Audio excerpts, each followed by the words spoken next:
Welcome to my channel guys, this is your friend lone traveller Gunjan. तो यार आज का न्यूज़ तो बहुत ही अमेजिंग है। आपने देखा ही होगा कि कुछ दिन पहले जब गलवान घाटी में चाइना ने रात में चुपके से आके और घात लगा के हमारे सैनिकों के ऊपर जो हमला किया, उससे हमारे कितने सैनिक मारे गए।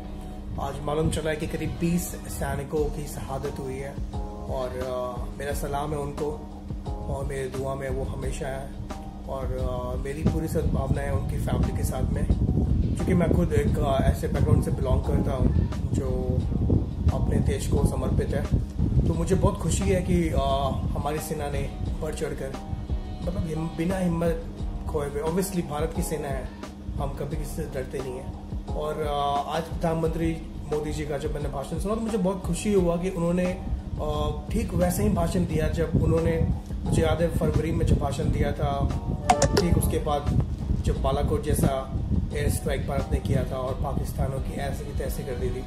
तो सेम थिंग इस बार फिर हुआ and I am pretty sure कि इस बार भारत जो है वो कोई भी मौका नहीं छोड़ेगा चाइना के खिलाफ। और अब सबको बता दूं कि आज ही मालूम चला है कि भारत में जो एक्सपोर्ट होते थे, जो इम्पोर्ट होते थे पहले टायर्स, खासकर जो स्पोर्ट्स कार होते हैं या फिर जो कार्स होते हैं, बाइक या फिर इस तरह के जो टायर्स होते हैं जो बाहर चाइना से, थाईलैंड से इंपोर्ट होते थे, तो भारत ने क्या करा है, उनके ऊपर ईज ऑफ बिजनेस में उन्होंने नया टैरिफ डाल दिया है कि अब उन टायर मैन्युफैक्चरर्स को भारत में पहले लाइसेंस लेना पड़ेगा।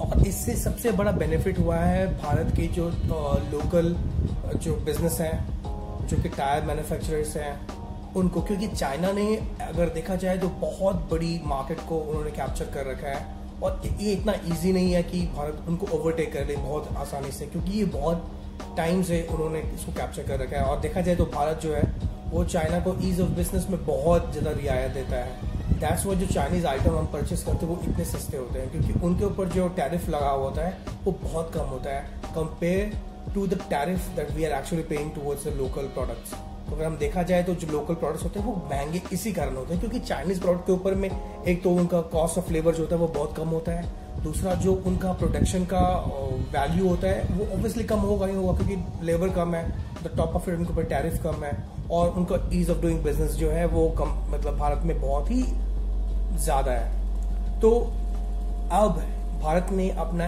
एक स्ट्रैटेजी इसको यूज किया है कि भारत जो है ठीक जैसे अमेरिका बिजनेस के मामले में दूसरी कंट्रीज को कैसे दबाता है, प्रेशराइज करता है, ठीक भारत ने भी वैसे स्टेप स्टार्ट कर दिए हैं। और उसका एक एग्जाम्पल ये है। और अगर देखा जाए तो भारत ने सिर्फ यही नहीं, भारत ने अब चाइना को और भी तरफ प्रेशराइज करने के लिए क्या करा है कि जो इतने भी उसके आपके अरब सागर में जो उसके युद्धपोत थे, उन्होंने अपने युद्धपोत का जो डायरेक्शन था उसको मूव कर दिया और उसको तैयार रहने को कहा है कि any point of time if required, अगर लगता है कि कभी जरूरत हो रही भारत और चाइना के बीच में जंग होती है तो आपको तैयार रहना होगा।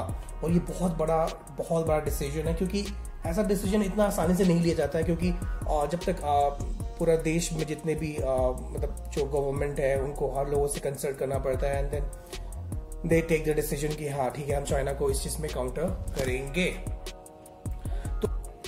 तो देखा जाए तो भारत के लिए बहुत ही बड़ा सुनहरा मतलब अपॉर्चुनिटी चाइना ने प्रोवाइड किया है। कह सकते हैं चाइना को लग रहा होगा शायद कि अगर हम ऐसा करते हैं तो शायद हो सकता है कि भारत दबाव में आके उनकी बातों को मान ले, जैसे उन्होंने पहले 1950s, 1960s, 1970s के टाइम पर करा। उन्होंने धीरे धीरे कब्जा करना स्टार्ट करा और भारत जो पहले के जो गवर्नमेंट थे उन्होंने शांति की बात करी, क्योंकि चाइना जो है वो शांति की बात समझता नहीं है, उसको बस एक ही लैंग्वेज समझ में आता है, वो है टेरर।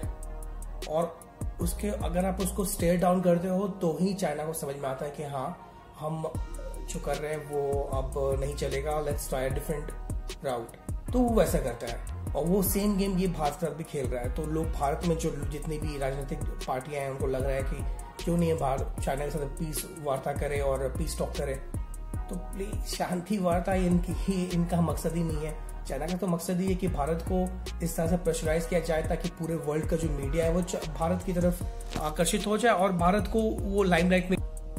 तो इससे होगा ये कि जो चाइना के ऊपर जो फोकस था पहले जब कोरोना वायरस का, वो जो पूरा का पूरा पैराबेलम वो शिफ्ट हो जाएगा इंडिया की तरफ। लोग जो है वो इंडिया को प्रेशराइज करेंगे कि नहीं, आप एक काम करो, आप जो है चाइना के साथ में वार्ता कीजिए और पीस टॉक कीजिए। मतलब जो गलत है, जो गलतियां कर रहा है, वही बात कर रहा है पीस टॉक की। मतलब दिस इज रियली एब्सर्ड।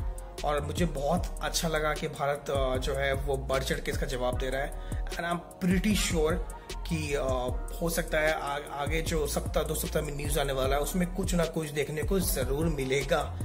तो गाइज ये कुछ अपडेट्स थे जो मैं आपके साथ शेयर करना चाहता था। Thank you so much guys for watching it. आपको लगता है कि इसमें कुछ और भी चीजें ऐड की जा सकती हैं तो feel free to give your opinions in the comment section. And if you like this channel so please इसको सब्सक्राइब कीजिए और शेयर कीजिए एंड इसको एक बड़ा सा थम्स अप दीजिए। So thank you for watching this guide and thank you so much. Have a nice day. Bye bye.